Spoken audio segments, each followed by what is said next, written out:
United States needs to promote respect for international law. We need to limit international violence and encourage democratic forms of government. We cannot allow hostile power to dominate a region and oppress its people. The United States needs to have more tolerance for the individuals of the Middle East and their customs. The United States is slighting our religious and cultural traditions when they become involved in our world. We need to safeguard the security of the Middle East, but we need to be careful not to divide ourselves from the Arab world. We need to show the mutual respect to the Arab people and to involve them in the development of democracy. Globalization. Yes, the world is indeed shrinking. Time and distance concepts are changing.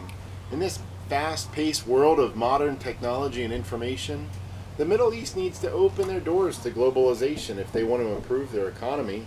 They're missing out by not being integrated. What is the Middle East so afraid of? We're just talking about the movement of goods and services. We're not trying to change their identity. Over and over again in our history, we have been exposed to the involvement of outsiders. It is still fresh in our mind, the colonialism and the influence of the colonial powers. We fear that there are ulterior motives at work here, and that the West is trying to dominate our region. Globalization is Americanization. Globalization is allowing for an increased conflict in the Middle East. As globalization continues to improve the Middle East global communication, it is also helping to increase the exchange of radical ideas and arranged demonstrations. This is allowing for conflict to stay in this region. An example is the Arab Spring movement. Arab people are no longer resigned to sit back, but are challenging the authoritarian rulers of the Middle East. There have been numerous laws added by our government that limit our civil liberties in the United States. After 9/11, the Patriot Act gave the government new investigative powers, as well as the power to detain or deport immigrants suspected of terrorism, based on very little or no information. This act should raise alarms that our civil rights and civil liberties are being compromised. After learning about everything that the U.S. has done in hope of limiting terrorism in the U.S., it makes me feel uneasy that the government could hear or see anything that I say. I feel like I'm being trapped in a world where everyone is being watched 24/7, and you never know when. There are countless stories of Arab Americans that are singled out as suspects based on nothing more than our physical appearance. This is racial profiling.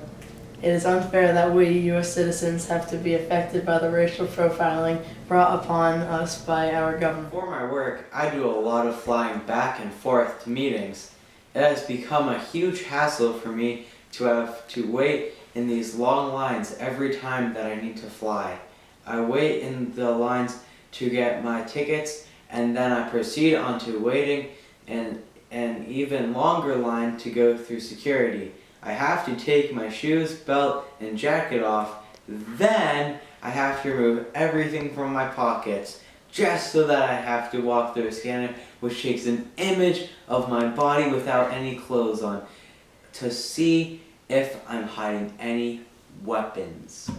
Our civil liberties have been limited because of the unjust actions of terrorists from other countries. There is much skepticism of Western involvement in the Middle East because in the past the Western world has tried to dominate the Middle East. During World War I, the Arabs had hoped to free themselves from European influence. They assisted the British forces and drove out the Ottoman armies.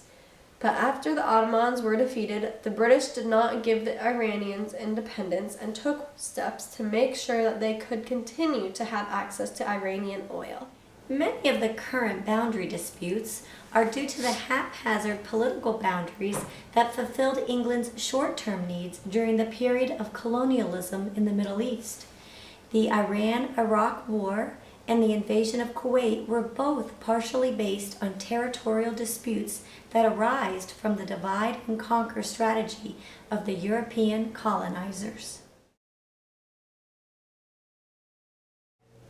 Frustration caused by years of oppression and human rights violations have led to increased Arab Spring protests. Yes, meaningful change in human rights is definitely needed. Real change, however, cannot happen solely by security measures. We need to broaden the rights of international organizations so they can not only promote fundamental freedoms but also hold violators accountable. Regional organizations and non-government organizations need to play a larger role and promote human rights from the bottom up.